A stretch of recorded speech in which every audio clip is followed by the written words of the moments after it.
పరిశుద్ధ గ్రంథంలో కొన్ని మాటలు చూసుకున్నాము. యెషయా గ్రంథము 41వ అధ్యాయం 13వ వాక్యంలో చదువు సహాయించాలి. నీ దేవుడినైన యెహోవాకు నేను భయపడకుము, నేను నీకు సహాయం చేసేదని చెప్పుచు నీ కుడి చేతిని పట్టుకొనుచున్నాను. హల్లెలూయా. మధ్యాహ్నకాల సమయంలో ప్రార్థిస్తూ ప్రభు ఈ సాయంకాలపు వేళ ఈ సాటర్డే ఈవినింగ్ సర్వీస్ వచ్చేవారికి ఏ వాక్యం చెప్పాలి నాయన అర్థం చేసుకుంటామంటే శ్రమ అనుభవం. దీని గురించి శ్రమలలో ఒక అనుభవం. ప్రతి వ్యక్తి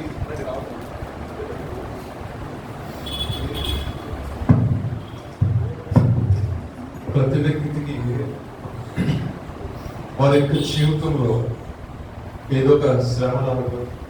ఆ శ్రమలో ప్రభు వారికి ఏదో ఒక రకంగా తోడుగా ఉండటం, సహాయం చేయడం అనేది జరుగుతూ ఉంటుంది.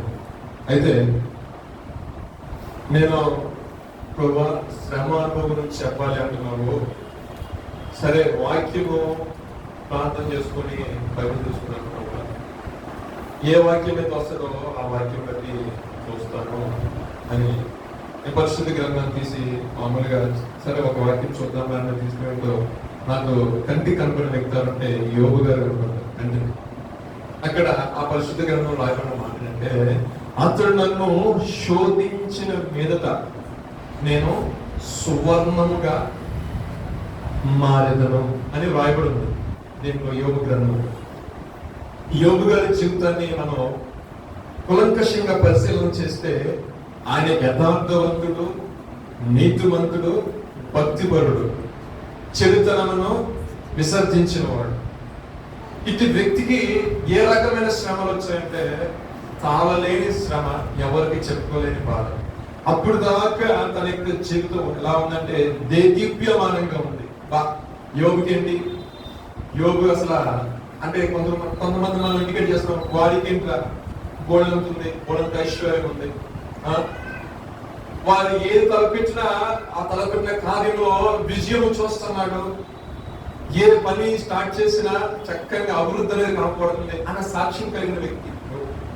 కానీ తన యొక్క జీవితంలో ఒకనొక దినాన అనుకోని సంఘటన, ఆయన చేసిన దోషం బట్టి కాదు, ఆయన ఏ పాపం చేయలేదు. వాస్తవం పరిశుద్ధ గ్రంథంలో ఎక్కడ ఆయన తప్పు చేసినట్టు ఎక్కడ రాయలేదు.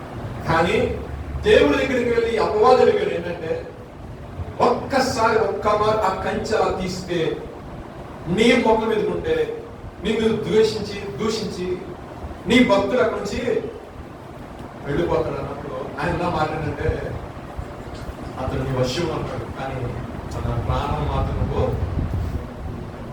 ఇక ఊరు వచ్చేసి రావటం తగలెట్టేయటం, ఉన్న ఆస్తులు మొత్తం నాశనం చేయటం. అంటే ఒక వ్యక్తికి కొంచెం ముందుకు కొనసాగాలంటే వ్యక్తిగత జీవితము తనకున్న సెల్ఫ్ కాన్ఫిడెన్స్ అంటారు, అది పక్కన పెడితే కొంచెము భరోసా ఇచ్చేది ఏదైనా ఉందంటే మన అండబలము, ఇంకేంటంటే ఖండబలము.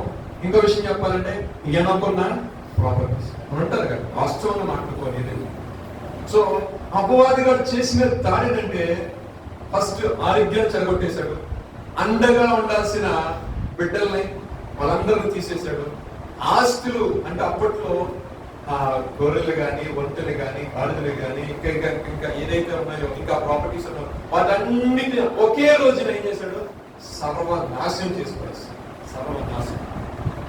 ఇక యోబు ఏం చేయాలో తెలియక, ఎవరు అనాలో తెలియక ఆయన ఏం చేయడం స్టార్ట్ చేశాడంటే బూడిదలో కూర్చొని నెత్తి మీద బూడిద చల్లుకొని ఎవరనాలని అర్థం కాక చిల్ల పెంకుతో ఒళ్ళు వచ్చిన వ్యాధిని తలుచుకుంటూ బాధపడుతున్న సందర్భంలో కొన్ని మాట్లాడేవాడు. 9వ అధ్యాయం 27వ వాక్యం సరే అదే యోగుగా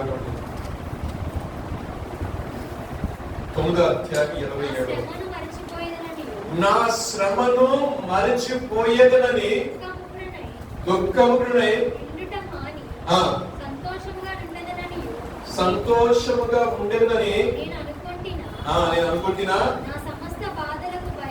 చాలు చాలు చాలు సరే, ఇదంతా జరిగింది కదా, ఇదంతా మర్చిపోయి ప్రభువును స్థిద్దాము అనుకుంటే తెలియని బాధ, తెలియని భయం వచ్చి ఏం చేస్తుంది, నేను దీన్ని వణికించేస్తాను. చాలా మంది పరిస్థితి, చాలా మంది కుటుంబాల్లో, చాలా మంది వ్యక్తిగత జీవితంలో శ్రమలు ఒకదానంటే ఒకటి వస్తున్నప్పుడు తాళలేక శ్రమ నాకు ఏం వద్దులే, నాకు ప్రభువే ఉన్నాడులే, చాలులే అని మన ప్రాణాన్ని నెమ్మలించుకున్నప్పటికీ కూడా అర్ధరాత్రి ఇక్కడ తెలియని ఒక ఆందోళన చేత మనం ఏం చేస్తామండి, అక్కడ అనుభవం ఎవరు లేరు. నాకైతే నేనైతే వెళ్ళాను పాస్, నేనైతే ఆ పరిస్థితిలో నిజంగా వెళ్ళినప్పుడు 4:33 టైంలో నిలబట్టేది కాదు, ఒకలాంటి షోరింగ్ వచ్చింది, ఒకలాంటి గుండె దడ అంటారు కదా ఇంగ్లీష్ కల్పించుకుంటారు. సరే, ఏదో గుండె దడ లాంటిది వచ్చి ఇక పడుకుంటే నిలబట్టేది. కొన్ని సిచ్యువేషన్స్ ఆ కోవిడ్ టైంలో ఎదుర్కొన్న పరిస్థితులను బట్టి ఏంటి నాయన, కనీసం మర్చిపోదు పొడుగులో పడుకోలే, ఇదన్నింటిని మర్చిపోయి ప్రశాంతంగా పడుకున్నాము. ఏదో ఒక రకంగా దుష్టుడు ఏదో ఒక రకంగా వెళ్ళి బ్లడ్ టెస్ట్ చేయించుకుని ఏ రోగం ఉండేది కాదు. 3 సార్లు 4 సార్లు నాకు తెలిసి మామూలు నా చేసిన కోవిడ్ టెస్ట్ ఎవరు చేసుకుంటారు, అందులో టెస్ట్ చేసి ఏది తెలియదు. శ్రమ చూడండి, ఇంటికాడ ఉన్న దినాలు కూడా ఇబ్బందికరమైన పరిస్థితులు నడిచారు. ఇక యోబు గారి యొక్క జీవితం చూసినట్లయితే ఆయన కలిగిన అంతే పోయినప్పటికీ కూడా, సమస్తం పోయినప్పుడు సరే పోతే పోయినా అసలు నెమ్మదిగా ఉందామని అన్నా కూడా నెమ్మది అనేది తన యొక్క జీవితం. అంటే ఒక రకాల జీవిత శ్రమ ఏ విధంగా అంటే, మనం కొంచెం శ్రమను చూసేప్పుడు అమ్మో ఇంత శ్రమ అంటే, కానీ ఆస్తి పోయి, కుమారులు పోయి, నాలుగులందరూ పోయి, సరే జీవితాంతం తోడుగా ఉంటుంది, నన్ను నమ్ముకొని వచ్చింది కదా, నా భార్య నా తోడుగా ఉండదు అనుకుంటే ఆమె ఏమంటది, ఇప్పుడైనా సరే నువ్వు దేవుని దూషించి మరణం, ఆయన దేవుడిని దూషిస్తాడు, ఆయన మూలంగా సమస్తం కలిగింది కదా. మూర్ఖురాలు మాట్లాడుతూ అక్కడ కూడా ఆయన నోటి వాళ్ళు కూడా పొరపాటు మూర్ఖురాలు మాట్లాడుతున్నాడు. నిజంగా ఆయుల శ్రమను అంటాడు, శోధించబడిన మీద నేను ఎలా మార్చబడతానండి. ఇంకా చాలా చాలా మాటలు ఆయన తన స్నేహితులతో వాగ్దానం చేశాడు. సుడిగాలి ద్వారా దేవుడు ప్రత్యక్షమైనప్పుడు దేవుడు కొన్ని ప్రశ్నలు అడిగాడు, కానీ దేవుడు తెలుసు ఏంటి, ఈ యథార్థవంతుడు, పరిశుద్ధుడు, దోషం లేని వాడు, నీతిపరుడు అని ఎవరు తెలుసండి. కానీ ఆయన ఏ టైంలో ఉన్నాడు, పరీక్షా కాలంలో. ఇప్పుడు ఈ పరీక్ష ఎవరికి, యోగుకు మాత్రమే కాదండి, ఈ పరీక్ష విశ్వాసం కర్తను కొనసాగించేవాడు యేసు చూస్తున్నాడు, ఆయన కూడా చూస్తున్నాడు. ఈయన యేసు ప్రభువుని గెలిపిస్తారా, యేసు ప్రభు దగ్గర వాడబడతాడు. అంటే ఆయన అదే నీతి కంటిన్యూ చేస్తే ఎవరు గెలిచినట్టండి. అవ్వ ఛాలెంజెస్ ఇచ్చాడు, ఏమని, నువ్వు సమస్తం తీసేస్తే నీ ముఖం ఎదుటే నేను దూషించి అక్కడి నుంచి వెళ్ళిపోతాడు అన్నప్పుడు ఆయన దూషించి వెళ్ళిపోయాడు. నిజంగా తన యొక్క జీవితంలో అంత శ్రమ వచ్చిన, అంత ఇబ్బంది వచ్చిన దేవుడు సూచించడం మాట్లాడలేదు. అంటాడు, నా విమోచకుడు. ఇంకో మాట ఏంటంటే, అసలు ఈ నాకు వచ్చిన శ్రమే కానీ, నాకు వచ్చిన ఇబ్బంది కానీ ఆయనతో మాట్లాడుకోవడానికి మధ్యలో ఒక మధ్యవర్తి, ఆ చెయ్యటు ఈ చెయ్యి కలిపే వ్యక్తి ఉంటే నాకు సందు కుదిర్చి దేవుడితో సమాధానం పరచుకోవడం అంటాడు. దేవుడికి స్తోత్రం. అంటే ఆయన యొక్క వేదన, ఆయన యొక్క బాధ ఏ విధంగా ఉందో ఒక్కసారి మనం మనసు పెట్టి ఆలోచిస్తే నిజంగా చాలా ధైర్యమైన పరిస్థితిలోకి వెళ్ళిపోయాడు. మనం కూడా కొన్నిసార్లు ఎటువంటి సహాయం లేకుండా, ఎటువంటి నుంచి ఎటువంటి హెల్ప్ లేకుండా ఆ హోప్లెస్ కొన్నిసార్లు కూర్చున్నాం. కానీ మన యథార్థతను విడిచిపెట్టకుండా, మన యొక్క నీతిని విడిచిపెట్టకుండా, చూడండి అలాగా హోప్లెస్ ఉన్నప్పుడు అబ్బాలు కూడా వచ్చేటప్పుడు, ఈ మార్గంలో వెళ్తే నీకు ఏం జరిగింది, ఇదిగో ఆ ప్రభువును గణపరిచడం మానేసి, ఆ ఫోటో తీసేసి, ఆ డైబిల్స్ పక్కన పెట్టేసి ఈ మార్గంలో మొత్తం వాడు ఇచ్చే ఆలోచన, అస్సలు ఈ ప్రభువుని నమ్ముకొని ఇంత నీతి ఉండబట్టే కదా నీకు శ్రమ వచ్చింది, ఇంత యథార్థంగా ఉండబట్టే కదా. అదే లోకంలో మళ్ళీ వాళ్ళు ఇచ్చింది తీసుకుని జోరు పెట్టేసుకుని ఏదో కావాల్సిందా అయిపోయి శుభ్రంగా ఏ కోరలేదు. ఈ యథార్థత వల్ల వచ్చిన ఒరిగింది ఏంటి, మనం అనుకున్న వాళ్ళు. కానీ యోబు తన యొక్క జీవితం యథార్థంగా ఉన్నదాన్ని బట్టి లాస్ట్ అధ్యాయం అంటే యోబుని మొదట ఆశీర్వదించిన దానికంటే ఆశ్రయించండి, రెండంతలు ఆశ్రయించండి. దేవునికి స్తోత్రం. హల్లెలూయా.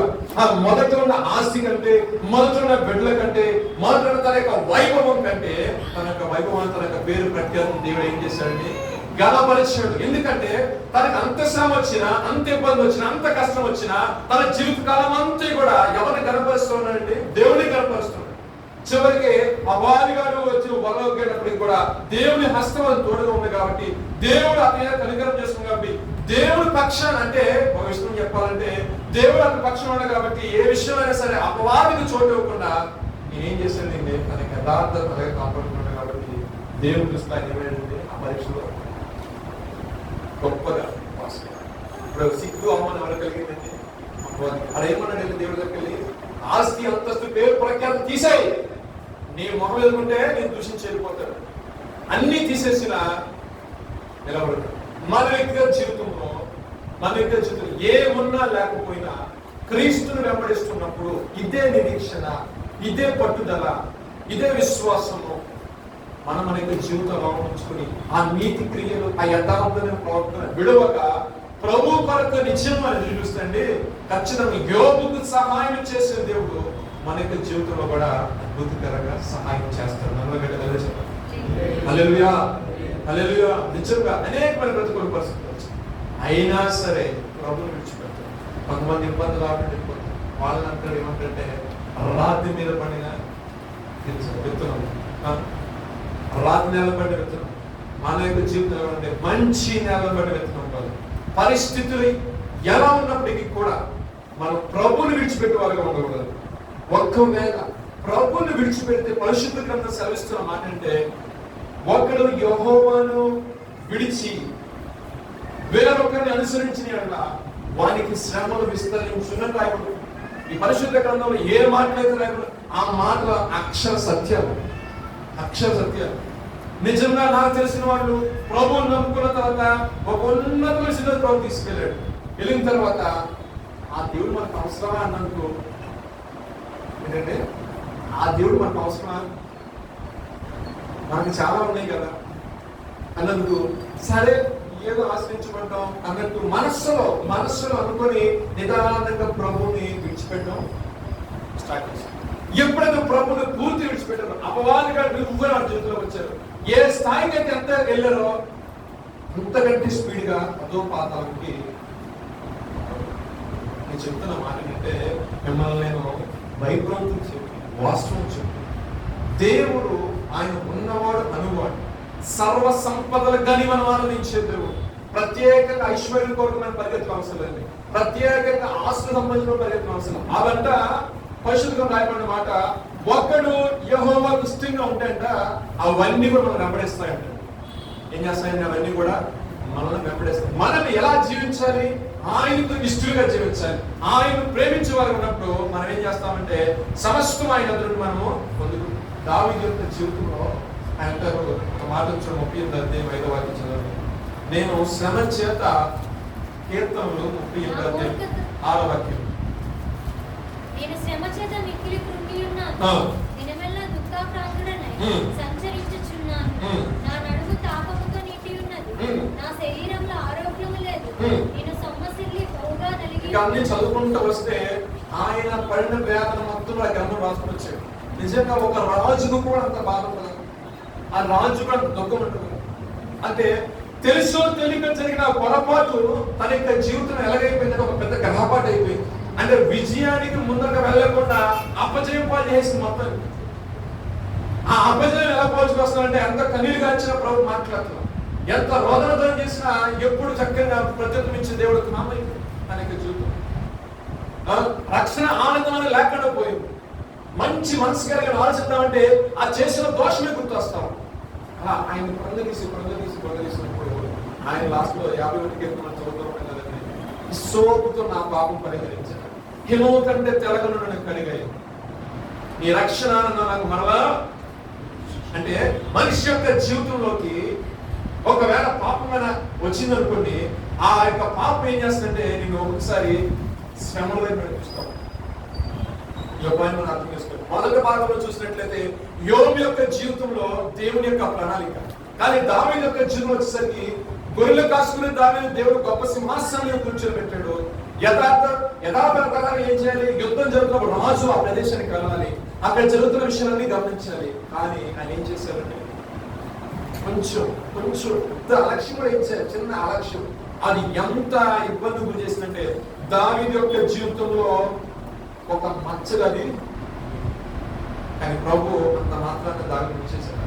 కానీ శ్రమల గుండా వెళ్ళాడు, కన్నీరు గడిచాడు, వేదన పడ్డాడు, ప్రభు సన్నిధిలో మొదలుపెట్టాడు, తెలుసుకున్నాడు, వాస్తవాన్ని గ్రహించాడు, దాచిపెడదాం అనుకున్నాడు, ఏవన్నా కాలేదు. కానీ దేవుడికి ఇష్టడు కదా, దేవుడు ఏం చేస్తాడంటే ప్రత్యక్షం కలిగేస్తాడు. అరే బాబు, ఈ రకమైన పాపం నీలో ఉంటే ఆ పరిశుద్ధ పట్టణంలో, ఆ పరిశుద్ధ జాబితాలో నీ పేరు ఉండదయ్యా, ఆ జీవ గ్రంథంలో నీ పేరు ఉండదు. కానీ ఆ ప్రణాళిక ఏంటంటే ఆ జీవ గ్రంథం నీ పేరు ఉండాలి. ఇదిగో నేను రాబోతున్నప్పుడు నువ్వు నాతో పాటు నువ్వు రావాలి కాబట్టి దేవుని యొక్క ప్రణాళిక పట్టుకుంది. కాబట్టి సేవకుని దేవుడు ప్రేరేపించి సేవకుని ద్వారా దేవుడు ఏం చేశాడంటే తన యొక్క రహస్యంగా చేసిన మొత్తం కూడా బయటికి వెల్లడి చేస్తాడు. అందుకంటే రహస్యం అనేది ఏది కూడా దాచపడదు. ఆయన సర్వాంతర్యం. తన వెంటనే ప్రభువుకి వెళ్ళి ప్రార్థన చేసుకుంటాడు. ఆ యొక్క బాధలో, ఇబ్బందుల్లో, ఆ అపజయస్థితిలో మొత్తం వీటన్నిటికీ కారణం ఇది అని తెలుసుకుంటాడు. దాన్ని విసర్జించాడు, విడిచిపెట్టాడు. దేవుడు ఏదైతే కృపకు పాత్రగా మార్చాడు, తన యొక్క శాశ్వతమైన సింహాసనాన్ని దావీదు వంశంలో దేవుడు స్తోత్రం. ఇంక రెండో పాయింట్, మన యొక్క జీవితంలో ఏదైనా పొరపాటు వల్ల, ఏదైనా దేవుని పని నియమం మనలో వచ్చినప్పుడు, ఏదైనా వాక్యం ద్వారా గద్దించినప్పుడు దాన్ని ఒప్పుకొని ప్రభుత్వాన్ని విడిచిపెట్టి ప్రభు ఇక మీద ఆ రకమైన జీవితాన్ని నేను జీవించుకుంటాను, ఆ రకమైన నీకు ఇష్టమైన క్రియలు నాలో ఉంటాయి. ఒక పరిశుద్ధమైన నడవడికి నువ్వు కోరుకున్నావు, పరిశుద్ధమైన మాటలు నువ్వు కోరుకున్నావు, పరిశుద్ధతను కోరుకునే దేవుడు కాబట్టి ఆ నడకని నడిచినట్లుగా నీ సహాయం నాకు దయచేయడం ప్రభు ప్రార్థన చేసుకున్నప్పుడు దావీదు చూపిన శాశ్వతమైన కృప నీకు కూడా చూపించినప్పుడు శ్రమ అనుభవంలో దావీదు కూడా వెళ్ళారు అంటారు. ఈ రాత్రి శ్రమ అనుభవాలు మనం వెళ్తున్నప్పుడు మనకే మనం ఏం చేయాలంటే పరిశీలన చేసుకున్నప్పుడు ప్రభు ఏం చేస్తాడంటే తెలియజేస్తున్నప్పుడు మనం ఏం చేయాలంటే ఇంకొక వ్యక్తి నేను మీకు జ్ఞాపించాలని ఆశపడుతున్నాను. మోషే దేవుడు ఏర్పరచుకున్నాడు, దేవుడు పిలిచాడు, దేవుడి చిత్త ప్రకారమే రాజు దగ్గరికి వెళ్ళాడు, పొల దగ్గరికి వెళ్ళి మాట్లాడాడు.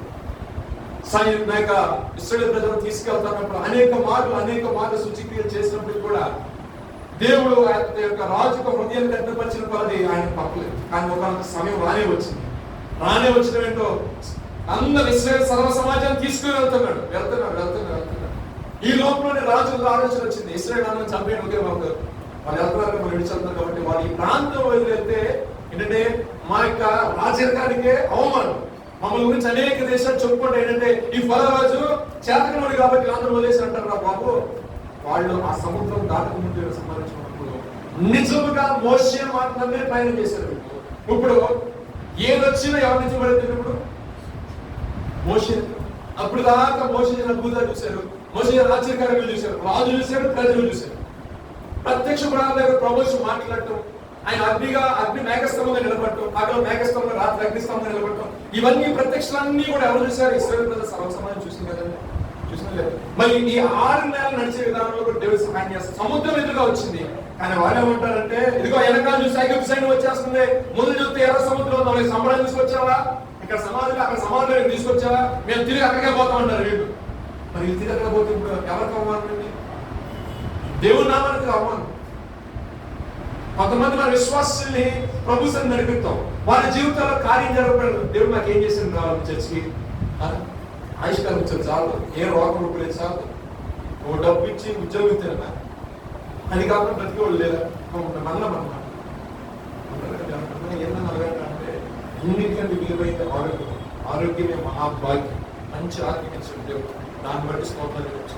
ఉద్యోగం ఏముందంటే 4 సంవత్సరాలు ఈజీగా వస్తుంది, 3 సంవత్సరాలు వస్తుంది, రావాల్సిన టైంలో వస్తుందంటే దేవుడి చిత్తం దంచిగా మన ప్రయాసం కావాలంటే దేవుడు నా మహిమకరంగా ఉండాలి. మోషేకు తెలుసు దేవుడు ఏ రకంగా సహాయం, కానీ వీళ్ళ యొక్క కలవరాలు, వీళ్ళ యొక్క ఇబ్బంది చూస్తే మోషే విశ్వాసం కూడా సన్నగిలి. ఆ సమయం మోషే యొక్క విశ్వాసం కూడా ఏమైంది సన్నగిలి. మనం కూడా మాకు ఏం చేశారంటే నేను వారం బట్టి వస్తున్నాం, వారం వస్తున్నాం, 7 వారాలు కానీ 7 వారాల్లో దేవుడు సత్యం చేయడు. ఆయన వారాలు దేవుడు కాదు, దయచేసి గమనించండి. ఈ మాటలు నమ్మాలి. 7 వారాలు అంటే 8 వారాలు చేయండి, 21 వారం చేయండి, ఈ చెప్తూ ఉంటారు. 7 వారాలు, 3 వారాలు, 2 వారాలు సంఘాలు కాదు. నీ యొక్క నడవడికను చూసే దేవుడు, నీ యొక్క పరిశుద్ధతను చూసే దేవుడు, నీ యథార్థతను చూసే దేవుడు, ఎలాగ ఆయన ఆరాధిస్తున్నావు చూస్తున్న దేవుడు. ఆయనంట ఇక్కడ నుంచి నగరం అడుగు సమస్తం కూడా పరిశీలన చేస్తున్నాడు. కావాలని చప్పలు కొడుతున్నావా, పక్కలు ఏమనుకుంటారని చప్పలు కొడుతున్నావా, పాట పాటలు పాడకపోతే ప్రశాంతంగా నడుస్తారేమో అని పాస్టర్ గారు ఆ వీడియో కెమెరాలో అందరు ప్రాంతం గొడ్డు పెడుతున్నారు అనుకుంటారా అనుకుని కొంతమంది ఆరాధన చేసేవాడు. ఆరాధన అనేది ఆత్మతో సత్యంతో చేయాలి. దేవుడు సమస్తాన్ని పరిశీలించే దేవుడు. కొంతమంది తీసుకొచ్చిన తర్వాత కార్యం చేయలేదంటే వాళ్ళు ఏం చేయాలంటే ఇంకా ప్రభుని అడగాలి, ఇంకా అడుగుతూనే ఉండాలి. కొంత ఏంటంటే ఆయన ఆలస్యమయ్యే కొద్దీ ఆయన కార్యాలు ఆశ్చర్యకరంగా ఉంటాయి. మోషే ఎందుకు నా వైపు చూస్తున్నాను, నీ చేతిలో కర్ర చాపడంటే ప్రభు. ఆయనకి జనాన్ని చూసి మాటలు చూసి మోషేకి కూడా కలవరం కలిగినప్పుడు నిజంగా ఒక నాయకుడికే కలవరం వచ్చిందంటే ఇంకా మిగతా వాళ్ళకి ఏమైపోతుందంటే ఆందోళన వచ్చేంత లేదా. హార్ట్ పేషెంట్ ఉన్నారనుకోండి టప టప టప్పులు వేసిపోతారు అంటారు కదా. వెనకాల చూస్తే మరి అంత ఆరేంజ్ వస్తున్నాం సముద్రం ఎక్కడ ఈ టెన్షన్ హార్ట్ పేషెంట్ అనుకోండి. కానీ మోషే కూడా కలవరం చెంది ప్రభు దగ్గర మొదలుపెడుతున్నాడు. మోషే ఎందుకు మొదలుపెట్టాడు, నీకు కలవరం చూపించాడు. ఏం చేశారు, ఎర్ర సముద్రాన్ని ఆయన వాళ్ళు నిర్గమాకాండం 14వ అధ్యాయంలో మాట్లాడారు. 14వ అధ్యాయంలో చక్కగా రాశాడు పరిశుద్ధాత్మ, చక్కగా నీట్గా రాసి వచ్చాడు. మోషేకి కలిగిన నిజంగా ఆ సిచ్యువేషన్ నిజంగా ఒకసారి నీకైతే ఊహించుకో. నువ్వు నడిపిస్తున్న వాళ్ళు, నువ్వు సంఘం నడిపిస్తున్న వ్యక్తులుగా నీతో వస్తున్న 10 మందే కానీ, నీ ద్వారా రక్షించబడిన వాళ్ళు కానీ ఒకవేళ అందరినీ పడుతూ వాళ్ళు కురుకుపోతున్నప్పుడు నీ హృదయం నీ హృదయం కురుకుతారు. ఒకసారి మనకు కూడా ఏమంటే టెన్షన్ వస్తుంది. ఏంటి నిజంగానే ప్రార్థన చేస్తాం కానీ ఒకలాంటి టెన్షన్. కానీ ప్రభు అంటాడు, ఏర్పరచుకున్నాడు దేవుడు. ఎందుకు మోసే కంగారు పడుతున్నాను, నేను నీకు సహాయం అందుకే భయపడకము, నేను నీకు వాక్యం చదివించాను. దేవుని యొక్క సహాయము ఎప్పుడు చాలా కరెక్ట్గా కలిగి చేస్తాడు. దేవునికి స్తోత్రం. నువ్వు అనుకున్న కలిగే చేయండి. ఏ సమయం ఆయనకి కావాలి తక్కువ ఆ టైంలో ఏం చేస్తాడంటే ఆ యొక్క ఇబ్బందుల నుంచి, ఆ బందికాలం నుంచి, ఆ ఉపద్రవం నుంచి దేవుడు చేస్తాడంటే రైట్ టైం బయటికి ఆయన తీసుకుని వస్తాను. ఆలోచిస్తాను దేవుడు గొప్పతనం పడుతుంది. ఇమ్మీడియట్ అందరూ వచ్చారు అయిపోయింది శత్రువులకి దొరికేశారు ఆ పాలన టైంలో ఓపెన్ చేయాలి. చక్కని దేవుడు మహాత్మను బట్టి ఎర్ర సముద్రం అంటే నీరు గోడ నిలబడి అంట మంచి 6 నెలల ప్రజలు నడిపించిన తర్వాత మరలా మోషే అందరినీ చూసినప్పుడు అయ్యా మనకి వస్తారు అన్నప్పుడు మరలా చేసినప్పుడు అలాగే చూస్తాను ఎందుకు, కానీ కనపడంతా అయిపోయింది. జల సమాధి నేను చెప్తున్నా అంటే అలాగే మన వెనుక వెంబడిస్తున్న శ్రమలే కావచ్చు, ఇబ్బందులే కావచ్చు, ఆర్థికపరమైన ఇబ్బందులే కావచ్చు, అనారోగ్య పరిస్థితులే కావచ్చు, మేము నా ప్రభువు చూసినప్పుడు ఆయన మార్గము చేసి నిన్ను తప్పించి ముందుకు తీసుకెళ్లి నీకు చేయనుగ్రహిస్తాడు. దేవునికి స్తోత్రం, హల్లెలూయా. అందరి బట్టి కదా మన ఆయన ఆలోచించింది. నిజంగా అనారోగ్య పరిస్థితి ఉన్నప్పుడు మార్కెట్ ఉంటావు కదా, నువ్వు కన్నీరు ఖర్చుంటావు కదా, నీ మంచం ఎన్నిసార్లు మార్కెట్ ఉండొచ్చు, నీ సేవ గురించి నీ కన్నీరు ఎన్నిసార్లు ఆయన చెప్పవచ్చు, నీ యొక్క వ్యక్తిగత జీవితం వ్యక్తిగతంగా నువ్వు మోకరించి ఎన్నిసార్లు ప్రభుత్వం నువ్వు ప్రార్థన చేసుకుని కన్నీరు ఖర్చు ఆయన్ని ఆయన చూడలేదా, ఆ విషయం నీకు సహాయం చేయలేదా? సహాయం చేసిన దేవుడు ఇక ముందు కూడా ఆయనకి సహాయం చేయబోతున్నాడు. దేవునికి స్తోత్రం, హల్లెలూయా, హల్లెలూయా. మోషే ద్వారా నేర్చుకోవాలి అంటే ఒక నాయకుడిగా ఉన్నప్పుడు, ఒక సైన్యాన్ని అంటే ఒక సంఘాన్ని నడిపించినప్పుడు కానీ, లేదా కొద్దిపాటి విశ్వాసాన్ని దేవుడు నడిపించినప్పుడు కానీ, ఇటువంటి శ్రమలు వచ్చినప్పుడు మనం ఏం చేయాలంటే ఎక్కువైన విశ్వాసంతో ఆయన వైపు మాత్రమే దేవుడికి స్తోత్రం, హల్లెలూయా. ఇంకొక మాట చెప్పని ఆశపడుతున్నాను. ఎస్తేరు గ్రంథంలో మనకి చక్కగా కనబడే వ్యక్తి ఎస్తేరు ఒక నియమం ఉంది. ఏంటి తెలుసా? ఎస్తేరు ఒక నియమం ఏంటంటే దేవుని ప్రణాళిక అమలు, దేవుని యొక్క ప్రణాళికలు అమ్ముంది. ఎస్తేరు చూస్తే అమ్మానాన్ని ఎవరు లేదు, బాబాయ్ దగ్గర పెరిగింది. వాస్తవం చెప్పాలి, అంతకుముందు ఆ రాజుకి భారీగా ఉన్న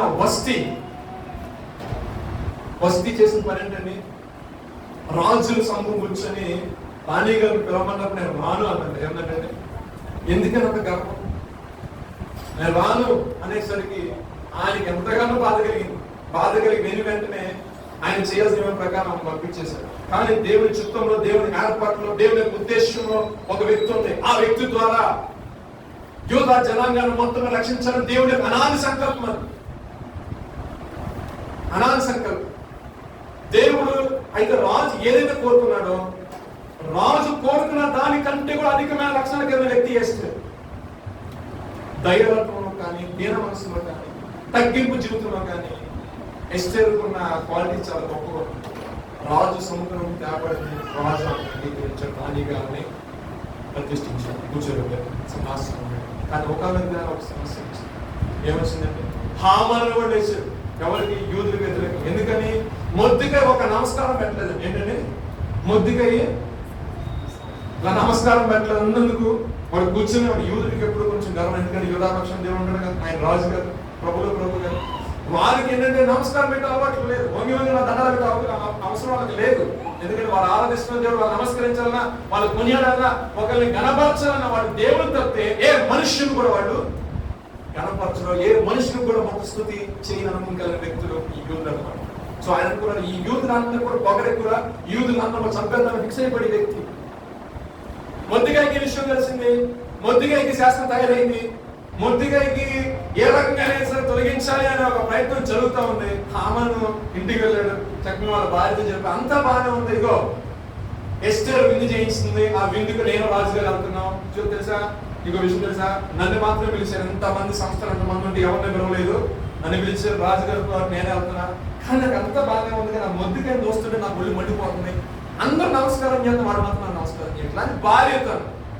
ఈ భార్య అంటది, మిగతా స్నేహితులు అంటారు. అటువంటి వాడికి ఒక 60-70 మోర్లు నా ఉరుకులు చేయించి ఆయన అక్కడ ఊరేసిన తర్వాత అందరూ ఒక భయం కలిగింది. ఏం కలిగిందంటే మిగతా అందరూ చూసి భయపడి నీకు అందరూ చేస్తారు, సీలింగ్ చేస్తారని చెప్పేసరికి వాడు మనస్సులో అనుకొని ఈ విషయాన్ని తక్షణం రాజుకు తెలియచేయాలి అనుకుంటాడు. వెంటనే అది పోయాడు. పోయిన తర్వాత జరిగిన సందర్భం ఏంటంటే ఈ లోపలనే రాజుకి నిద్ర పట్టట్లేదు. ఇక్కడ యాక్చువల్గా జరిగిన మొద్దికాయ యొక్క విషయాలన్నీ కూడా, మొద్దికాయ వచ్చి ఎస్తేర్తో మాట్లాడాడు. ఎస్తేర్ 3 దినాలు ఉపవాస ప్రార్థన చేసింది. ఉపవాస ప్రార్థన ప్రతిఫలంగా రాజు యొక్క బంగారు ఎక్కడైతే పడింది ఎస్తేర్ వైపు తిప్పడింది. ఎస్తేర్ ఒకే ఒక మాట కోరుకుంది ఏంటంటే, ఈ రోజు సాయంత్రం మీరు విందుకి రండి అని చెప్పింది. మీతో పాటు ఆ హామాను కూడా తీసుకురామని చెప్పింది. ఈ హామాను సంతోషం ఇంటికి జరిగిన సందర్భం అన్నమాట. అయితే ఈ మొద్దికాయ ఎన్ని ప్లాన్ చేశాడు. ఈ యొక్క మొద్దికాయ ఒక్కడే కాకుండా యూదుల్లో ఉన్న జనాంగాన్ని అందరూ కూడా సంహరించాలని చెప్పేసి ప్రతి సంస్థానానికి ఇప్పుడు ఏం చేశారంటే ఒక లెటర్ రాసి యూదులందరూ చనిపోయి ఆ విషయం ఎస్తేరు తెలిసి ఉపవాసం ప్రార్థించిన దేవుడు పంపించు. అయితే దేవుడు చూడండి, రాజుకు నిద్ర పడుతున్నాడు. శ్రమల అనుభవం కూడా ఒక వ్యక్తి వెళ్తున్నాడు.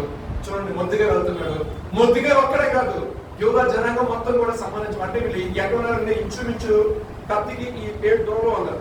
ఒక శాసనం ఓకే అయిందంటే ఇమ్మీడియట్ గా ఏమో నైట్ నెక్స్ట్ డే కదా ఏమో తల దిగిపోతాయి అన్నమాట. అటువంటి పరిస్థితుల్లో ఎటువంటి శ్రమ అనుకుంటారు, ఒక మాత్రం శ్రమ కాదు. అయితే దేవుడు ఏమో చేసిన ప్రార్థన బట్టి, ఏమో కాల్సిన కన్నీరు బట్టి, ఏమో ఉపవాస ప్రార్థన బట్టి రాజు నిద్రపట్టగా ఒకప్పుడు మొద్దికాయ ఏదో మనకు సహాయం చేశారు కదా, ఆ మొద్దికాయ మనం గనపరచలేదు కదా, అది గనపరచడానికి లేదంటే ఎవరు అక్కడ హామన్ ఇట్లా ఇప్పుడు మన మొద్దికాయ చాలా చేశారు కదా, మన మొద్దికాయ మనం గనపరచలేదంటే ఆయన ఏం చెప్పు. ఒక వ్యక్తి రాజు గనపరచాలంటే ఎలా గనపరచాలన్నప్పుడు ఈ హామన్ అనుకున్నాడు, ఓహో ఆ ఘనత నాదే. ఇప్పుడు బిందు అయిపోయింది కదా, బిందు భోజనం నెక్స్ట్ ఘనత నాదనుకొని 4 రకాలు ఊహించుకొని రాజు పెట్టాలి, రాజునిగా దాని మీద తిప్పాలి, రాజు కిరీటం పెట్టాలి, ఇక బహు గరుడు అని చెప్పేసి ఒకడు అనౌన్స్ చేయాలి. ఎన్ని బాధ్యతలు కాబట్టి ఏం మొద్దికాయ చెప్పాడు. దేవుడికి స్తోత్రం. హల్లెలూయా. సమయం అయిపోయింది కాబట్టి కొంచెం ఫాస్ట్గా చెప్తాను. అయితే అక్కడ జరిగిన సందర్భం ఏంటంటే ఇవన్నీ మొద్దికాయ చేరేసరికి హామాను మొత్తం వికారం అయిపోయింది. ఇదే నా జరుగుతున్న కూడా వీడిని కనపరచమని ఈసారి చంద్రదం ప్లాన్ చేస్తున్నాడు అనుకునేసరికి నిజంగా దేవుడు ఆ రకంగానే శ్రమల అనుభవం గుండా ఒక పక్కన కత్వం దూయపడుతుంది, ఒక పక్కన శాస్త్రం రెడీగా ఉంది.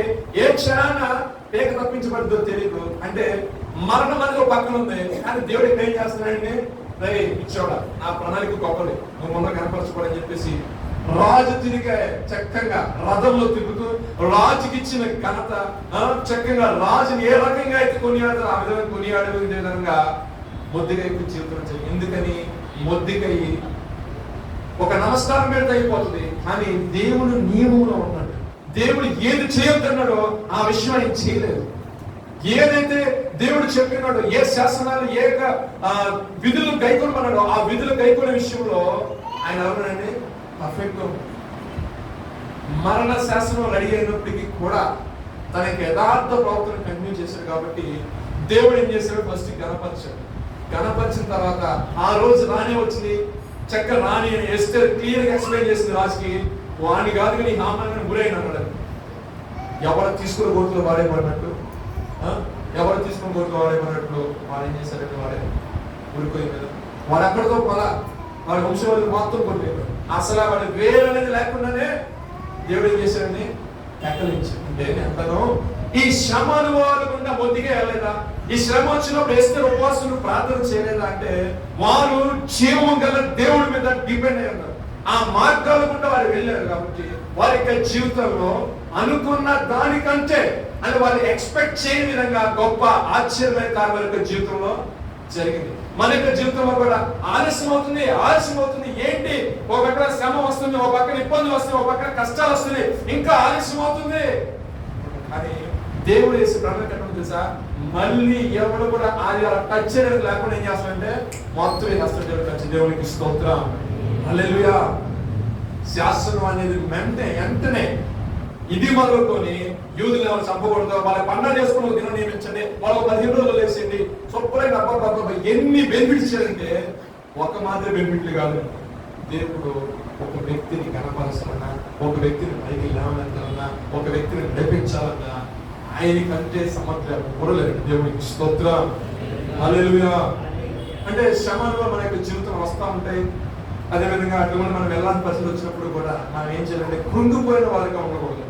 కృంగిపోయిన ఉంటే అది దేవుడికి ఇష్టం. మీరు శ్రమ వచ్చినప్పుడు మీరు కుంగిని వెళ్ళాలి, మీరు చేతగానే వారు అవుతారు. దేవుడు వారికి శ్రమిస్తుంది. కాబట్టి మన వ్యక్తిగత జీవితం మనం గమనించాల్సిన విషయం ఏంటంటే భయపడకుము, నేను నీకు సహాయం చేసేది చెప్పుచు నీ కుడి చేతిని పట్టుకొనిచున్నాను అని చెప్పిన వాక్యాన్ని జ్ఞాపకం చేసుకో.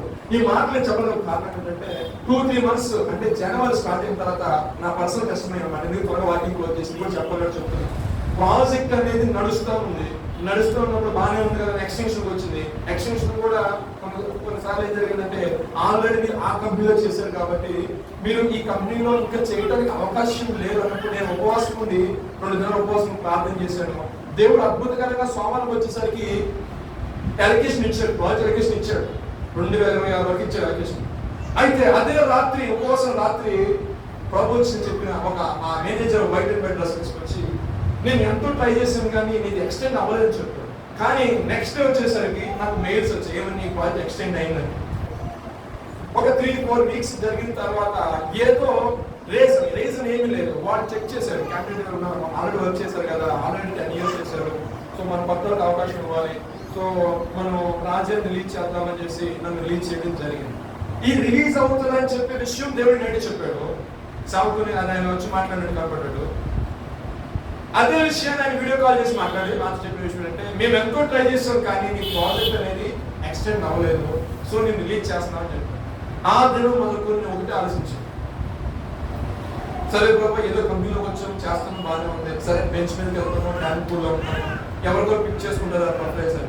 వెళ్ళిన కాడ నుంచి కూడా ఏంటంటే ఇంతవరకు అయితే ఒక్కడే. ఇప్పుడు మ్యారేజ్ అయింది, పిల్లలు ఉన్నారు, ఇప్పుడు జాబ్ నాకు చాలా ఇంపార్టెంట్. అప్పుడంటే జాబ్ కాదు, ఇది కూడా చేసుకోవచ్చు, ఎలా బతకొచ్చు, కానీ మనం ఇప్పుడు జాబ్ చేస్తున్నాం. సో మనకి ఏంటంటే ఏంటి ప్రభు అని గత 2 నెలల బట్టి సతమతం అవుతున్నా, కానీ ఈనాడు సంఘం అని చెప్పాలి. ఎందుకంటే ప్రభుత్వం అడుగుతున్న ప్రార్థన చేస్తాను, ప్రభు ఏం చేస్తారు, ఎప్పుడు బైబిల్ చేసి ఎప్పుడు ప్రార్థన చేస్తాను, ఇదే వాక్యమా, నేను నీకు సహాయం చేస్తాను, భయపడమాట, నేను నీకు సహాయం చేస్తాను. సరే అని చెప్పేసి మంచి ఎంఎన్సీ కంపెనీలు మీకు లిస్ట్ మీ నోటుగా వచ్చి 4-5 ఎంఎన్సీ కంపెనీలు చెప్పండి. ఆ 4-5 ఎంఎన్సీ కంపెనీలు కూడా ఇంట్రడ్యూస్ అయిపోయి వాళ్ళు కూడా ఒకసారిగా 4-5 సార్లు పెట్టారు. అయినా సరే క్లియర్ అవ్వాలి. ప్రభు సరిగ్గా ప్రార్థన చేస్తా ఉన్నా, ప్రార్థన చేసి ప్రభు ఏం అవ్వట్లేదు, మళ్ళీ ప్రార్థన చేసి మళ్ళీ వాక్యం జరుపుకుంటుంటే ఇదే మాట నేను మీకు సహాయం చేస్తాను. గత వారంలో దేవుడికి మంచి కంపెనీ నుంచి పాల్గొనలేదు. నిజంగా మీరు నమ్మకం నమ్మకపడ్డారు. నేను ఏ రకం ఎంత ఇచ్చాను, ఎప్పుడు ఇచ్చాను ఏం నాకు తెలియదు, కానీ దేవుడు ఏం చేశాడంటే ఇచ్చాడు. ఆలస్యమైంది, ఇబ్బంది పడ్డాను, కన్నీరు కార్చాను. ఇంకొక మాట చెప్పినాను, నైట్ నిద్రపట్టేది కాదు. ఏంటి ఈ కనీసం ఈ ఎదుగో ప్రాజెక్ట్ ఎలకేషన్ ఓకే, వాళ్ళు ఎలా మాట అంటే బెంగళూరు వెళ్తావా, త్రివేంద్రం వెళ్తావా, పుణే వెళ్తావా, నోడే వెళ్తావా, ఇమ్మీడియట్ గా చక్కగా ప్రాజెక్ట్ ఎలకేషన్ చేస్తాం వెళ్ళిపో. నేనేంటంటే దేవుడు నాకు ఉద్యోగం ఇచ్చాడు, బతకడానికి బతుకు కోసం జీవనోపాధి. అదే సేమ్ టైం నాకు ఇచ్చిన పిలుపుని బట్టి వాక్య పరిచయం చేయాలి. 2011 నుండి కోచింగ్ నుంచి సంఘం ఇచ్చిన అవకాశం బట్టి, దళిత ఇచ్చిన అవకాశం బట్టి వాక్య పరిచయం చేస్తున్నాడు. సరే ఇక మన ప్రాంతానికి వెళ్తే మనం వాక్య పరిచయం చేయడానికి ఉండదు. ఆ ప్రాంతం తీసుకుని ఫ్యామిలీ పెట్టి పిల్లలతో ఏం ఎగుతాం ప్రభా, నిద్ర కూడా నాకు పట్టని దినాల్లో ఒకటే అడిగింది. నేను సెకండ్ టైం వచ్చినప్పుడు ప్రభా, నేను ఫస్ట్ టైం వచ్చినప్పుడు జాబ్ కోసం వచ్చాను, సెకండ్ టైం వచ్చినప్పుడు నీ పరీక్షలు నీ సాగులతో పడిన పరీక్షలు కొనసాగానే ప్రభు వచ్చింది. మీ ప్రభుత్వం జ్ఞాపకం చేసుకోవాలి ప్రభావాన్ని. గత 2 వారాలు ప్రార్థన చేస్తే మా మిస్సెస్ కింద అనిపించిందని ఈ రోజు ఉపవాసం ఉన్నాం కదా, మా ఆయన ఎప్పుడు నుంచి చెప్తున్నాడు ఉపవాసం లాగా మాకు అలవాటు లేవు కానీ సరే ఉందామని ఉపవాసం ప్రార్థన. ఆ సాయంత్రమే ఫోన్ వచ్చింది నాకు కూడా, మీరు మన దానికి సెలెక్ట్ అయ్యి ఇచ్చారు, రౌండ్కి రెడీ ఉన్నాను. అసలు ఏమేమి ఇచ్చాను, నేనేం చేశాను, సరే అని పెట్టాడు, ఇచ్చాను. దేవుడిని బట్టి దేవుడు అద్భుతకరంగా ఆమెను ఇచ్చేసాను. సరే అక్కడ దాకా బాగానే ఉంది. ఈ కంపెనీ అతను రిలీజ్ చేస్తే ఈ కంపెనీ జాగ్రత్త. ఎవరో చెప్పుకోవాలో తెలియక నేను తీసుకెళ్ళి అందరూ చెప్పాను, మీరు ప్రార్థన చేయండి అమ్మ చెప్పారు. వెళ్తే ఇలా ఉంది ఇక్కడ స్మూత్ గా మీరు రిలీజ్ చేస్తేనే అక్కడే ఆన్బోర్డ్ అవ్వడం ఉంటుంది. నాకు ఖచ్చితంగా ఇప్పుడు పేపర్ మీద 2 నెలలు ఆగాలి. ఈ 2 నెలలకి కొత్త కంపెనీలో ఆగుతలేదు, గ్యారంటీ లేదు. అమ్మగారు ప్రార్థన చేశారు. నిజంగా అద్భుతకరంగా ఏంటంటే అక్కడ రిలీజ్ చేసే వ్యక్తి ఇద్దరు కూడా దేవుడు నమ్ముకుని పెట్టారు. చెప్పాను నేను సో ఏం చెప్పలేదు కానీ నాకు ఇమ్మీడియట్ కావాలంటే నాకు అంటే ఎన్ని రోజులకు కావాలని అడిగినాను. నాకు ఈ వీక్ సార్ ఇప్పుడు ఇచ్చేపడ్డా అన్న దేవుడికి స్తోత్రం, ఇప్పుడు తీసేసుకోండి. అంతేకాదు లైట్ చేయడం ఎందుకు కావాలి, లేదు 2 రోజుల తర్వాత ఉంటాయి. ఎందుకంటే ఈ 2 3 రోజులు శాలరీ కూడా బాగుంటుంది, కొంచెం ప్రశ్నలు ఉంది కదా, మళ్ళీ ఎందుకు లేని చెప్పేసి ఈ 2 రోజులు ఆగిన తర్వాత నెక్స్ట్ డే లీవ్ లెక్క తర్వాత మళ్ళీ నాకు టెన్షన్ పడుతుంది. కొరియర్ చూసరికి అవుట్ ఆఫ్ ఆఫీస్ చూపుతుంది. ఏమో చూస్తే నేను రిజర్వేషన్ పెట్టాను, నెక్స్ట్ డే అప్లై చేస్తానప్పటికీ మళ్ళీ 2 నిమిషాలు ప్రభావ ఏంటన్నా టక్కున మెయిల్ వచ్చింది. ఆమె లీవ్ లెక్క వెళ్ళినప్పటికి కూడా ఈ క్యాండిడేట్ ది ప్రాసెస్ చేయండి అని చెప్పేసి వేరే దేవుడు అనుకున్న అమ్మాయి ఉంటే ఆమె కేరళలో ఉంటుంది, ఆమె వెళ్ళింది మెయిల్. ఆమె నాకు పింగ్ చేసింది, నీకు ఇప్పుడు కావాలా 2 రోజులు కావాలి. ఇప్పుడు ఏమో లీవ్ లెక్క వెళ్ళింది అనుకో. ఇంకా దేవుడు అంటారు కదా, నేను నీ ముందు పెట్టిన దరిద్రుడా, నువ్వు డబ్బు కోసం చూసుకున్నా ప్రభావ లేదు నాకు ఇమీడియట్ ఇచ్చేసి అని చెప్పి దేవుడు మహాత్మపడి ఇబ్బంది ఏమి లేకుండా నాకు సర్టిఫికేట్ వచ్చింది. రేపు మండే వేరే కంపెనీకి ఆన్బోర్డింగ్ ఉంది. దేవుడు మహాత్మపడి మీరు చేస్తున్న ప్రార్థన నిజంగా నేను ఇబ్బంది పరిస్థితులు కావచ్చు, ఎవరు కావచ్చు, ఎప్పుడైనా ఇబ్బంది వచ్చినా ఏదో వచ్చినా ఎవరు చెప్పుకుని మ్యాక్సిమం ఫిలిప్ అని చెప్తారు. కానీ ఈసారి ఫిలిప్ అని కూడా చెప్పాలి, అట్లా నమ్మగారు చెప్పారు. ఈ 2 స్మూత్ ప్రాసెసింగ్ అయితేనే నాకు లైన్ క్లియర్ అద్భుతకరంగా ఇటు సైడ్ క్లియరెన్స్ వచ్చేసింది, డెలివరీ కార్డ్స్ వచ్చేసారు. రాత్రి అన్ని కూడా బ్యాక్గ్రౌండ్ సబ్మిట్ చేయడం జరిగింది. మండే ఆన్ బోర్డింగ్ సంబంధించిన డీటెయిల్స్ మొత్తం వేసి రావడం జరిగింది. బట్టి 2 వైపులు కూడా నిజంగా ఈ శ్రమ అనుభవాలు 2 నెలలు చక్కగా నిద్రపోయింది లేదు. గత 2 రోజులు బట్టి హ్యాపీగా రోజులతో ఆడుతుంది. దేవుడికి స్తోత్రం, హల్లెలూయా. దేవుడు తన యొక్క వినికిడిలో కొద్ది మాటలు ఆశ్రయించి దీవించును గాక. ప్రార్థన చేసుకుందాం.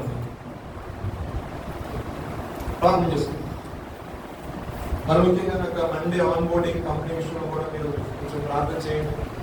అది హెల్త్ కేర్ డొమైన్ కూడా కొత్తది. సో దేవుడు ఆత్మ బట్టి దేవుడు అక్కడ ఆయన మహిమకరంగా నేను వెళ్తున్నాను. ఇంకా దేవుడు చిత్తమైతే మన చర్చ నుండి అనేక మంది నేను తీసుకుని వెళ్ళేలాగా దేవుడు మంచి పొజిషన్ లో దేవుడు నిలబెట్టేలాగా మీరందరూ ప్రార్థన చేయండి. ప్రార్థన చేస్తున్నారు కొన్ని విషయంలో వ్యక్తిగతంగా ఎవరికైనా వారు హృదయపూర్వకంగా ప్రార్థన చేసుకోండి. ఒకసారి తలపోసుకోండి. ప్రభా నిజంగా శ్రమల అనుభవాలు ఉన్న ప్రభా యోబు గారు వెళ్ళారు. అవును, ఆయన యోబుకు మీరు తోడుగా ఉన్నారు. అనేక రకమైన ప్రతికూల పరిస్థితులు వచ్చాయి. అయా అండగా నిలబడిసిన వాళ్ళు కూడా లేరు ప్రభా, కనబెట్లు లేరు, ఆస్తి లేవు, అంతస్తులు లేవు. అయా ప్రక్క నిలబడి అయా భుజం తట్టేవారు ఎవరు లేకపోయినప్పటికీ కూడా తన యొక్క అయా నిన్ను బట్టి ఆ నీతి క్రియలు కొనసాగిస్తూ, నిన్ను బట్టి ఆ యథార్థ ప్రవర్తన విడిచిపెట్టగా, నిన్ను బట్టి ఆ భక్తిని కొనసాగిస్తున్న విధానం బట్టి ప్రభా, ఆ యొక్క యథార్థతను బట్టి, ఆ నిర్దోషత్వం బట్టి ప్రభా, అతని మొదటి దానికంటే అయా 2వ మారు ప్రభా అయా 2 మీరు ఆశీర్వదించారు ప్రభా. అన్ని విషయాల్లో తన యొక్క జీవితాన్ని అయా గొప్పగా మీరు ఆశీర్వదించారు. బట్టి నీకు స్తోత్రాలు చెల్లిస్తున్నాను నాయన. అయా దావీదు గారు కూడా అయా అనేక రకమైన శ్రమ అనుభవాలు వెళ్ళినప్పుడు అయా సొంత మామే ప్రభా అయా నా తండ్రి నా ప్రభా అయా చంపడానికి వెంటబడినప్పుడు అయా తనను జయించే శక్తి ఉన్నప్పటికీ కూడా, తనను సంహరించే బలం ఉన్నప్పటికీ కూడా అయా నీ చేత అభిషేకించబడిన వ్యక్తిని తాకడం ఒక నియమం ప్రకారం ప్రభా అయా నా తండ్రి తను ఎంతో ఇబ్బంది పడుతూ, ఎంతో కన్నీరు కారుస్తూ, ఎంతో వేదన పడుతూ, అడుగులు పాలై ప్రభా అయా శ్రమ అనుభవాలు వెళుతూ ప్రభా నీకు మరణించినప్పుడు అయా నా తండ్రి సౌలుకు మంచి మనసు దయచేసావు ప్రభా. సౌలు ప్రభా నా తండ్రి అయా నాయన దావీదు అంటూ ప్రభా మాట్లాడే విధంగా ఆ యొక్క సౌలుకు హృదయాన్ని మార్చారు ప్రభా. అయా అదే దావీదు యొక్క జీవితంలో అయా జరిగిన పొరపాటును ప్రభా సేవకుడు ప్రభా తెలియజేసినప్పుడు ప్రభా దాన్ని దాచిపెట్టుకోకుండా యథార్థత కలిగి ప్రభా అయా నా తండ్రి సన్నిధిలో ప్రభా దాన్ని ఒప్పుకొని ప్రభా విడిచిపెట్టి ప్రభా ఇక ఎన్నో తన యొక్క జీవితం అటువంటి జరగకుండా జాగ్రత్త పడిన వ్యక్తిగా ప్రభా తన యొక్క జీవితాన్ని ప్రభా పెట్టారు ప్రభా. అయా అతను గొప్ప రాజులు వెళ్ళారు ప్రభా, గొప్ప నాయకులు కూడా ఆ యొక్క శ్రమ అనుభవాలు వెళ్ళారు, గొప్ప భక్తులు కూడా ప్రభా శ్రమ అనుభవాలు వెళ్ళారు ప్రభా. మోషే తన యొక్క జీవితంలో ఇశ్రాయేలు నడిపిస్తున్నప్పుడు ప్రభా అయ్యా ఇశ్రాయేలు ప్రజలు ప్రభా తన యొక్క విశ్వాసాన్ని తనకలింప చేయాలన్నప్పుడు అధైర్యం కలిగినప్పుడు ప్రభా అయ్యా నీకు మొరపెడుతున్నప్పుడు నువ్వు నాకు మొరపెట్టిన అవసరం లేదు, నీ చేతుల్లో కళ్ళను చాపు అన్నావు ప్రభు. నా ప్రియ తండ్రి, అద్భుతకరంగా ప్రభా ఎర్ర సముద్రాన్ని మాయలుగా చేసి నీ ప్రజలకి నీ నాయకుడు ఏర్పరచుకున్నవాన్ని గొప్ప చేస్తున్నావు. అదే విధంగా ప్రభా నీ ఏర్పడిన బిడ్డలందరూ కూడా ప్రభా ఆయా భయంకరమైన శ్రమ నుండి, భయంకరమైన ఉపద్రవం నుండి, భయంకరమైన ఐగుప్తుల చేతుల నుండి ప్రభా వారిని విడిపించి ప్రభా ఆయా క్షేమకరమైన మార్గాలు వారిని నడిపించారు ప్రభా. ఇచ్చి అనుభవాలు ప్రభా మా పితరులు ఎంతో చూశారు. వారి అనుభవాలు కూడా మీరు నేర్చుకుంటున్న ఒకటే ప్రభా, అన్ని విషయాల్లో నీ చేయి వారికి ప్రభా సహాయం చేయటకు సిద్ధముగా ఉంది ప్రభా. ఆ రకంగానే ప్రభా ఈ రాత్రికాల సమయం ప్రభా ఆయా వాక్యం విన్న మేము ప్రభా నీ యొక్క హస్తం మాకు సహాయకరంగా ఉన్నట్లు ఇదిగో భయపడకము, నేను నీకు సహాయం చేయలేదని చెప్పుచు నీ కుడి చేత నేను పట్టుకుంటానుగా ప్రభా. అయ్యా మీరు చెప్పే విధంగా ఇక మా కుడి హస్తాన్ని మేము చదువుతున్నాం నాయన. అయ్యా మీకు మా కుడి చేతిని చూపుతుండగా మా చేయి పట్టుకు మీరు నడిపించండి ప్రభు. మా జీవితంలో మీరు ప్రభా మా చేయి పట్టుకు మీరు నడిపిస్తే అది మాకు ఆశీర్వాదము, అది మాకు దీవెన ప్రభా. ఒకవేళ మేము నీ చేయి పట్టుకుంటే అయ్యా లోక సంబంధమైన వాటిని చూసి విడిచిపెడతామేమో ప్రభా. అయ్యా నా తన లోకంలో వాటిని చూసి విడిచిపెడతాం. ఆ విధంగా కాదనైనా ఇదిగో నా కుడి హస్తాన్ని మీరు చూపుతున్నాను ప్రభా. ఇదిగో నా చేయి పట్టుకు మీరు నడిపించండి ప్రభు. అయ్యా నీ సహాయం చేత నడిపించండి ప్రభా. అయ్యా జయ జీవితాన్ని గ్రహించండి. ఈ రాత్రికాల సమయమందు నీ ప్రత్యేకమైన కళ్ళు దృష్టి ప్రభా ఈ సంఘంలో ప్రతి ఒక్కరిని మీకు కుమ్మరించండి ప్రభా. ఈ సంఘమే ప్రభా అయ్యా నీ కళ్ళు దృష్టి మీరు ఉంచండి ప్రభా. ఈ సంఘం యొక్క ప్రతి ఒక్కరిని నీ ఆత్మను మీరు కుమ్మరించండి. ఆత్మ పూర్ణంగా మీరు మార్చండి. ఈ పరిశుద్ధ ఆత్మతో వారిని మీరు సంధించండి. దీవెనకరమైన జీవితముగా అయ్యా ఫలభరితముగా అనేక మంది ఆశీర్వాదకరంగా బహు తరములకు శుభాతిశయముగా ప్రభా మా ప్రియుడుగా వారి జీవితాల్లో కార్యాలు జరిగిస్తున్నామని ఆలస్యమని ప్రభా అయ్యా ఆధారపడక నా దేవుడు అల్టిమేట్ గా గొప్ప చేస్తాడు. ఆలస్యం అవుతుందంటే దేవుడు ఏదో గొప్పగా నా కోసం ప్రణాళిక కలిగాడు. ఆలస్యం అవుతుందంటే నా దేవుడు నా కొరకు ఉద్దేశించే మేలు గొప్పది అని ప్రభా ఆయన అతని విశ్వాసంతో ప్రభా వారు ఒక అడుగు ముందుకు వేసినట్లు ప్రభా యోబు తన యొక్క జీవితంలో యథార్థతను విడిచిపెట్టకుండా, భక్తిని విడిచిపెట్టకుండా అయ్యా నీతి కలిగి నా విమోచకుడు సజీవుడు అని ప్రభా నా తండ్రి ప్రకటించాడు ప్రభా. అయ్యా నా తండ్రి నన్ను రక్షించడానికి సమర్థం చెప్పాడు ప్రభా. నా ప్రియ తండ్రి నా గొప్ప దైవమా అనేక విషయాల్లో రాజులకు జయమించిన వాడు, భక్తులకు జయమించిన, నాయకులకు జయమించిన వాడు, విశ్వాసులకు జయమించిన తండ్రి ఈ రాత్రికాల సమయం ఈ పాల్సని ఎందరైతే ప్రార్థన చేస్తున్నారు వారి యొక్క జీవితంలో ఏ సమస్య చేత బాధపడుతున్నారు, ఏ ఇబ్బంది చేత నలిగిపోతున్నారు, ఏ హృదయంలో ఏ వేదన చేత ఆందోళన చేత ఆ ఆందోళన ఆ వేదన ఆ ఇబ్బంది ఏ అధికారులు పట్టివేయమని కాక గొప్ప జయం వారి జీవితం అనుగ్రహించి గొప్ప సాక్షిగా సన్నిలో ప్రభా గొప్ప దేవుడిగా ఉన్నావు తండ్రి. నీ ప్రజలను గొప్ప వారిగా చేయు దేవుడుగా ఉంది ప్రభా. గొప్ప సాక్ష్యాలు ప్రభు నీ సన్నిధి ఇచ్చినట్లుగా నీ సహాయం దయచేయండి ప్రభా. నా పట్ల చేసిన మేలు బట్టి నీకు స్తోత్రాలు చెల్లిస్తున్నాను ఆయన. సంఘము అయ్యా తండ్రి సేవకులు ప్రభా అయా సేవకులు చేసిన ప్రార్థన ఆలకించి అయా దీన దరిద్రుడు నా పట్ల నీ కృప చూపించే ప్రభా. ఏ యోగ్యత అర్హత నా పట్ల నీ సహాయం దయచేసిన ఆయన. అయా మరొక ప్రభు మందిలోకి ప్రభా అయా ఆన్బోర్డింగ్ కోసం స్టార్ట్ చేసి నీకు స్తోత్రాలు చెల్లిస్తున్నాను. సమస్తం దీవెనకరంగా మర్యాదకరంగా జరుగుతున్న ప్రభా అయా నా తండ్రి ప్రభా అనేక మందికి ఆశీర్వాదకరంగా ప్రభా బ్రతుకున్నట్లుగా అయా నా తండ్రి ప్రభా అంతట్లో ఏ సహాయం దయచేస్తున్నావు. సమస్తము ప్రభా నీ నామకారం జరిగిస్తున్నామని యేసుక్రీస్తు వారి పరిశుద్ధమైన నామంలో అడిగి పెట్టుకుని ప్రార్థిస్తున్నాము తండ్రి. ప్రభు అందరికీ వందనాలు. అయితే క్షమించను కొంచెం ఆలస్యమైంది గమనించండి. రేపు 8 మనకి 10 గంటలకి 9 గంటలకి